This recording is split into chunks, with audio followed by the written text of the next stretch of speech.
Olá, você é bem-vindo a mais um de nossos programas na série Histórias que Marcam. Você é bem-vindo a mais um Conexão Getsemane.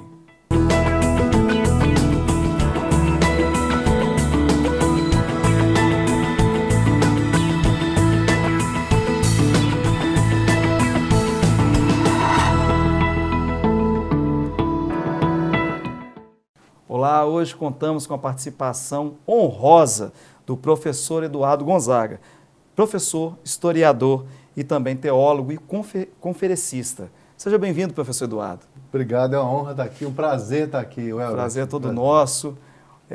Você aí de casa não sabe a honra que é tê-lo, uma pessoa tão assim preparada para falar de um assunto legal e de uma história que marca, que é a história de Israel, não é mesmo? Uhum. Professor Eduardo, quem é o professor Eduardo? O pessoal de casa fica sabendo melhor. Ok. Eu sou pastor desde 1989, já abrimos alguns trabalhos evangélicos, igrejas por aí, e estudo a história dos judeus e política internacional há uns 25 anos. E também dou aula no seminário teológico aqui do Koinonia, na Getsemane, já dei aula no Diante do Trono da Lagoinha, e onde mais nos convidam, né, para a gente contribuir com o que a gente aprendeu. Que legal. Além de dar aulas periódicas no seminário, você também dá conferências, né? Sim. Depois nós vamos falar mais a profundo disso. Okay. Agora, como que o senhor se interessou em lecionar? Como que veio a ideia? Eu quero lecionar. Na verdade, a primeira vez que eu fui dar aula de história mesmo foi porque a igreja que eu pertencia, começamos uma escola e faltava um professor de história. Como eu sempre gostei de história, sempre estudava e era teólogo, eu fui dar aula de história e fui para a faculdade, fiz curso de história e me tornei um historiador por causa disso. Olha, você então deu aula de história, nível básico, antes de se formar no curso superior de história. Se a formação é história, teologia. Exato. Eu comecei a dar aula e fui fazer o seminário. Sim. A faculdade de história. Então, no começo eu tinha uma licença para dar aula. Depois eu dei aula 12 anos para o ensino fundamental e médio, escrevi todo o livro didático da escola, fiquei 4 anos, madrugada, fim de semana, escrevi todo o material didático com viés cristão. Era o nosso propósito na época, objetivo. Qual escola que era? A escola cristã Verbo Vivo. Verbo Vivo. Tá vendo, meu irmão? Para você ser um cristão de verdade, ativo, que gera frutos, você tem que se preparar, não é, professor? Verdade. Aqui hoje nós estamos com uma pessoa que está preparada para te dizer isso, para gerar frutos na vida cristã, como pregador, evangelista, tem que se preparar. Pastor Jorge sempre fala isso. Vão estudar, gente, vão além de fazer o curso de teologia, fazer um curso secular, preparar, porque conhecimento nunca é demais. Agora, como surgiu a história de querer lecionar sobre Israel? Ok. Como eu estou contando, eu comecei a dar aula de história e fui fazer a faculdade. Ao fazer a faculdade, eu notava que faltava alguma coisa sobre o que aconteceu com os judeus. Então, eu já tinha feito teologia, né, os 4 anos de seminário teológico, e sempre estudava. E eu comprei esse livro, não sei se a câmera vai conseguir mostrar direitinho, há 27 anos atrás, de 2 rabinos aqui em Belo Horizonte. Raridade. E esses dois, Davi Goldenberg e John Hanner, eram grandes... Para cima, gente. Eles estão me ensinando aqui, tá? Como é que faz? Pode ficar à vontade. Então, grandes historiadores ingleses. Eu comprei e comecei a ler. E comecei a procurar literatura... Vou tirar daqui para vocês me verem, né? E comecei a procurar no Brasil literatura e não tinha. Hoje você tem um Google, você tem alguma coisa, mas não tinha nada. E eu comecei a ver essa lacuna. E comprei outros livros e praticamente eu li tudo que tem em português no Brasil sobre o assunto. Porque não tinha, né? Só tinha literatura em inglês, né? Só em inglês. Como, por exemplo, Paul Johnson, é uma edição esgotada, é o melhor que eu já vi traduzido para o português, um historiador inglês. Esse livro também é edição esgotada. Esgotada, já tentaram achar aí. Os judeus e o judaísmo, ele é edição esgotada, você não encontra ele para comprar. Não encontra, gente, não encontra. Por isso, nós vamos falar no final, eu escrevi um livro simples, pode mostrar de uma vez? Claro, pode mostrar. Escrevi esse livro simples, que é o tema do nosso projeto. Por que Israel incomoda tanto o mundo? A gente se propõe a responder isso, que é uma caminhada da história dos judeus dos dias de Jesus para cá. Inclusive, meu irmão, para você que já ficou triste porque o livro está esgotado, depois nós vamos passar o contato do Eduardo Gonzaga para que você chame ele para fazer uma conferência na sua igreja, porque é muito importante que o povo de Deus tenha conhecimento sobre Israel, né? Algumas perguntas básicas nós vamos fazer aqui, mas a profundo é com a conferência do pastor Eduardo Gonzaga. Pastor, por que é necessário, já que a gente já deu essa introdução tão maravilhosa, por que é necessário conhecer Israel? Ok. Gente, na verdade, a história dos judeus, da diáspora romana, né, dos 2000 anos para cá, quando eles ficaram espalhados pelo mundo, é simplesmente fabulosa e completamente bíblica. A Bíblia para você ter ideia que está nos assistindo, 28% da Bíblia são profecias. As 312 profecias que falaram a respeito de Jesus no Velho Testamento, todas se cumpriram. E muitas delas vão se cumprir no final, Apocalipse, a gente sabe disso, no final dos tempos, mas muitas se cumpriram a respeito do povo judeu. Desde Deuteronômio capítulo 4 até o final do Velho Testamento falava sobre Israel ficar expulso de casa, 2000 anos sendo perseguidos pelo mundo e um dia voltar para casa.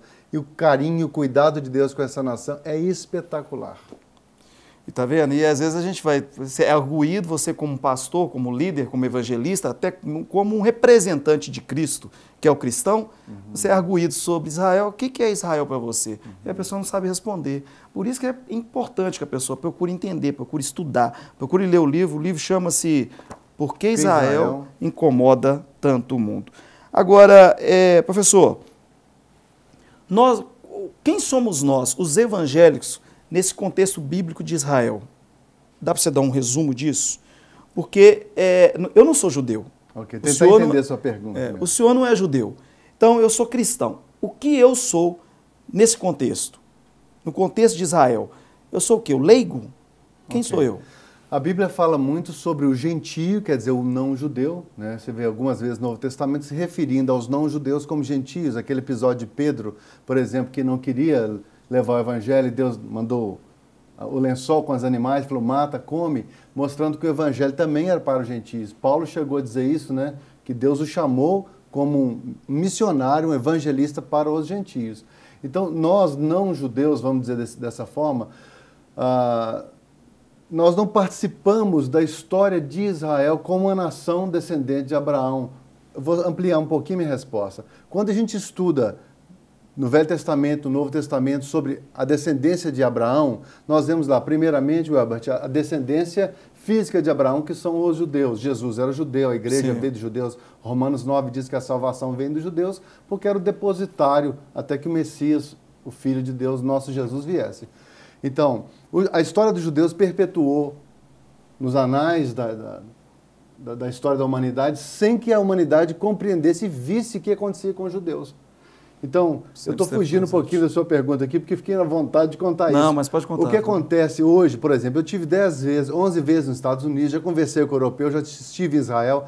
Tanto na Europa como nos Estados Unidos se conhece um pouco mais sobre a história do judeu, mas aqui no Brasil o desconhecimento é muito grande.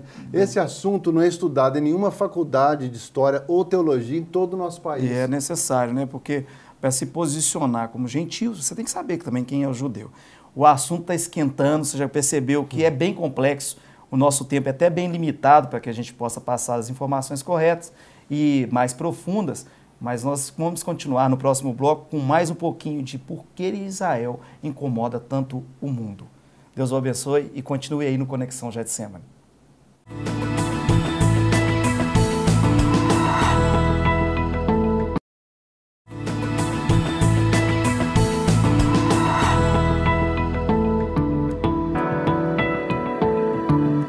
Olá, seja bem-vindo a mais um bloco do nosso programa. Hoje, com a honra de recebermos o professor Eduardo Gonzaga, professor, pastor, historiador e teólogo. Agora, fica a dúvida de muita gente, o assunto hoje é sobre Israel. Muita gente fica querendo saber, Israel, e no bloco anterior, né, professor, nós falamos sobre a nossa posição como gentios. E aí fica, poxa, eu quero ser judeu. Agora vem a pergunta-chave e polêmica desse assunto. O senhor é a favor, pode falar com o pessoal de casa, de judaizar a igreja?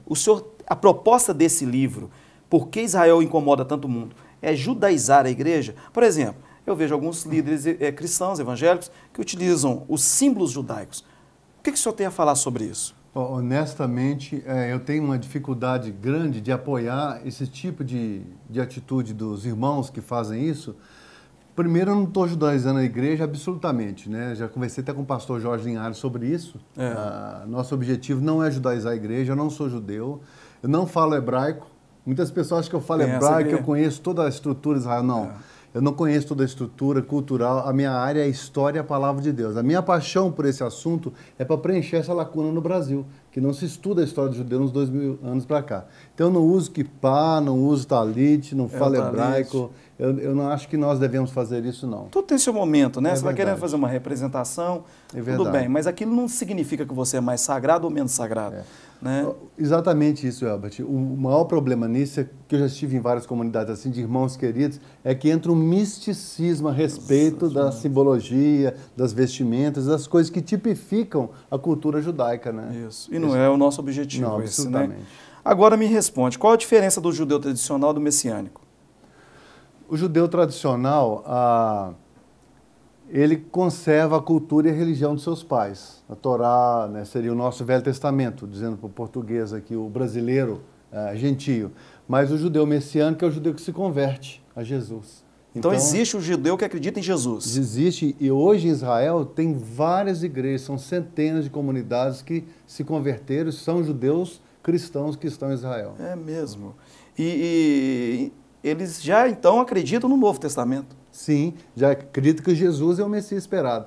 A nação de Israel como um todo não acredita nisso. Elas estão esperando o Messias chegar. Existe uma polêmica entre os dois grupos, né? Exato. Enorme. Outra coisa, tem muitos judeus messiânicos fora de Israel também. O que está chocando a comunidade cristã mundial é pensar que muitos judeus que residem em Israel estão já aceitando Jesus como Messias. Porque isso não é uma coisa cultural ou intelectual. Isso é um trabalho espiritual. O Espírito Santo é que mostra.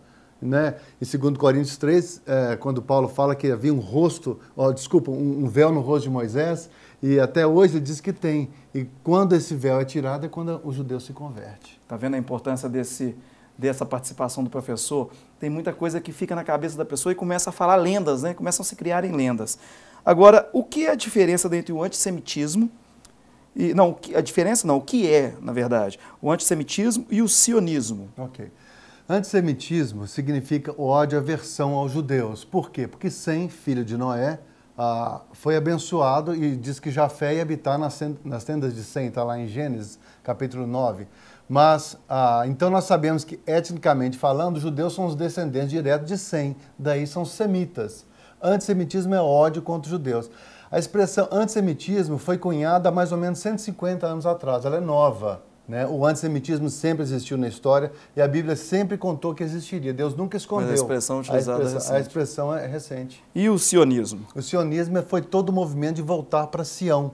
Né? Começou em 1881, quando os judeus começaram a sair, principalmente os judeus da Rússia, que eram 4 milhões de judeus perseguidos pelo governo do czar, começaram a sair de lá e voltar para casa. É uma longa história. E o pai do sionismo é o Theodor Herzl, que em 1893 criou o primeiro congresso sionista em Basileia, na Suíça, apoiando a volta dos judeus para casa. Interessante, nesse congresso de 1893, Theodor Herzl falou que em 50 anos haveria um Estado judaico oficialmente na Palestina. E aconteceu. Em 1947. É muito mais que histórico, meu irmão, é espiritual. E você está tendo a oportunidade aqui no Conexão de Getsemane de ter uma aula sobre isso, para não ficar falando coisas que não tem nada a ver com a realidade.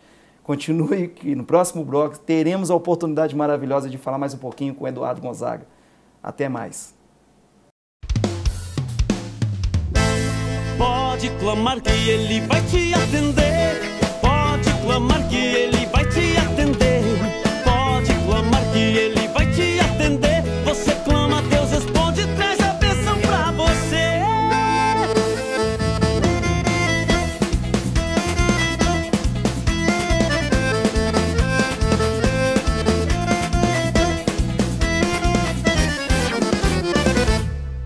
Você sabe que o Deus que você serve, Ele se preocupa com você. Ele quer só escutar a sua voz fazendo uma oração e Ele vem te atender. Você sabe que o Deus que você serve, Ele se preocupa com você. Ele quer só escutar a sua voz fazendo uma oração e Ele vem te atender. Ele quer só escutar a sua voz fazendo uma oração e Ele vem te atender. Pode clamar que Ele vai te atender. Pode clamar que Ele vai te atender. Pode clamar que Ele vai te atender. Você clama, Deus responde, traz a bênção pra você. Pode clamar que Ele vai te atender. Pode clamar que Ele vai te atender. Pode clamar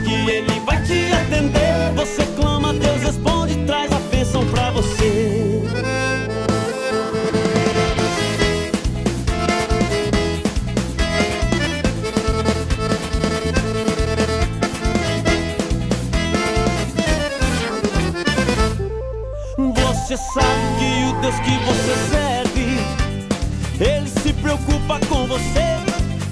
Ele quer só escutar a sua voz fazendo uma oração, e Ele vem te atender. Você sabe que o Deus que você serve, Ele se preocupa com você. Ele quer só escutar a sua voz fazendo uma oração, e Ele vem te atender. Ele quer só escutar a sua voz fazendo uma oração, e Ele vem te atender. Pode clamar que Ele vai te atender. Pode clamar que Ele vai te atender. Pode clamar que Ele vai te atender. Você clama, Deus responde, traz a bênção pra você. Pode clamar que Ele vai te atender. Pode clamar que Ele vai te atender. Pode clamar que Ele vai te atender. Você clama, Deus responde, traz a bênção pra você. Pode clamar que Ele vai te atender. Pode clamar que Ele vai te atender. Pode clamar que Ele vai te atender. Você clama, Deus responde e traz a bênção pra você.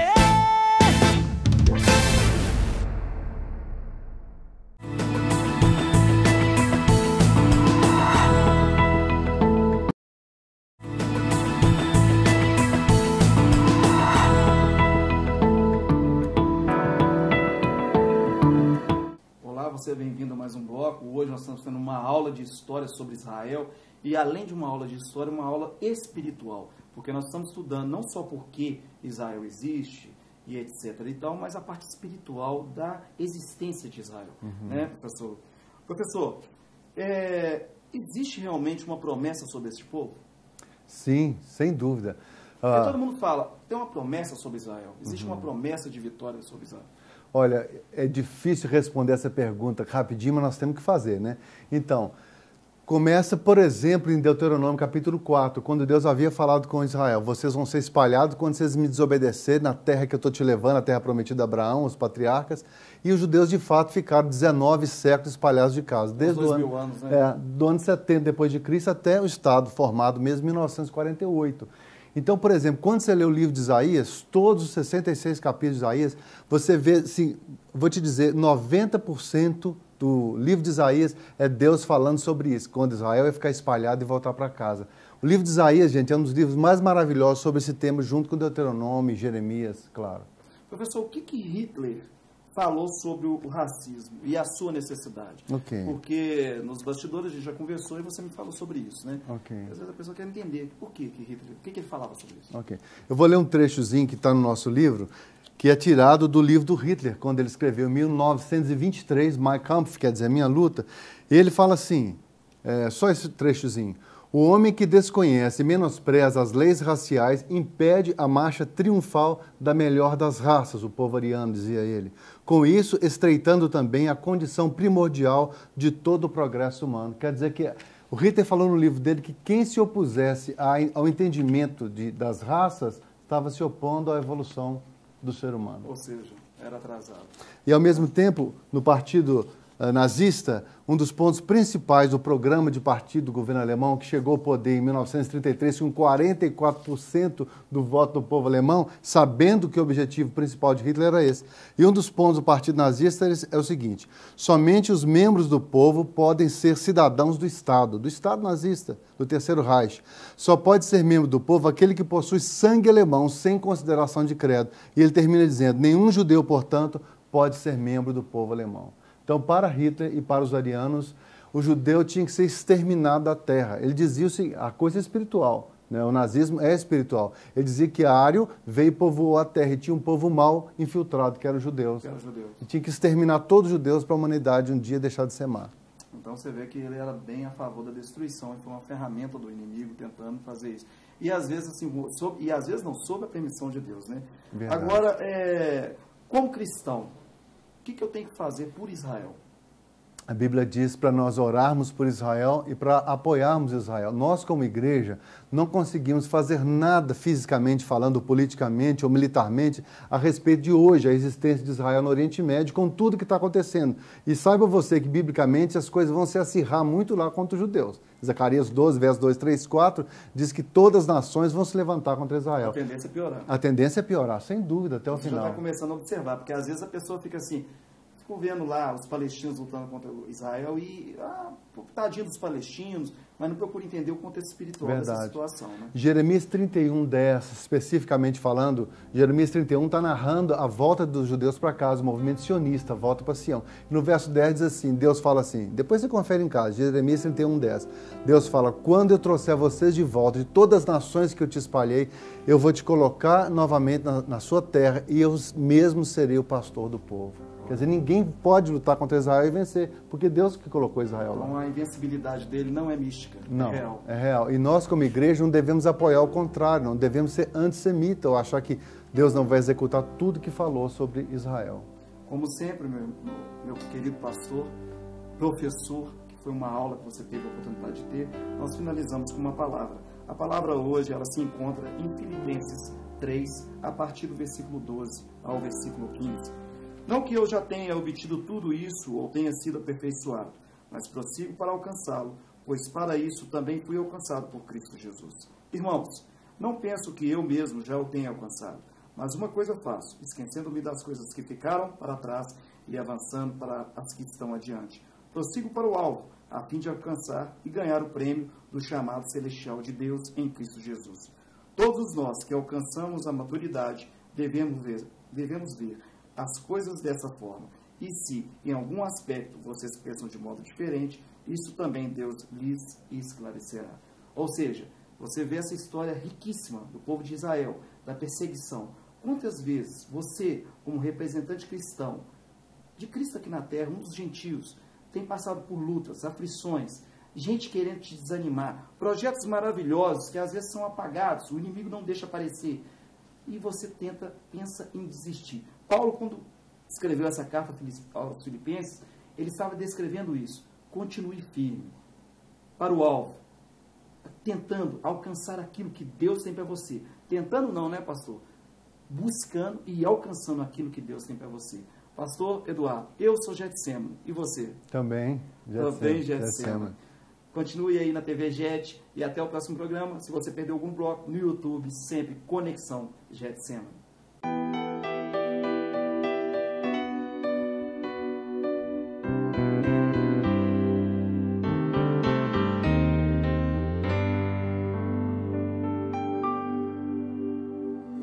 Eu só quero exaltar teu nome, te bendizer por tudo que tu és.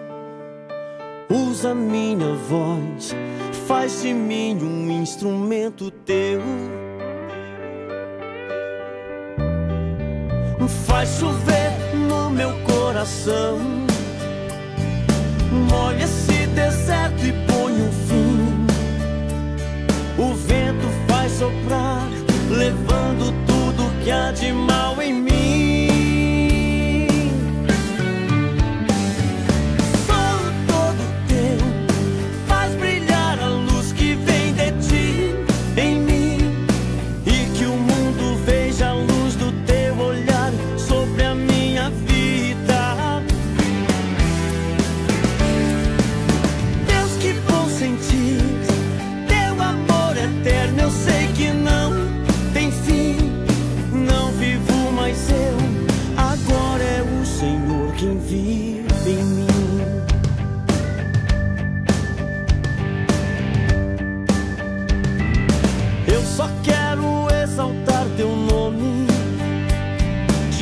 Dizer por tudo que tu és. Usa minha voz, faz de mim um instrumento teu. Faz chover no meu coração, molha esse deserto e põe um fim. O vento faz soprar, levando tudo que há de mal em mim.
mim.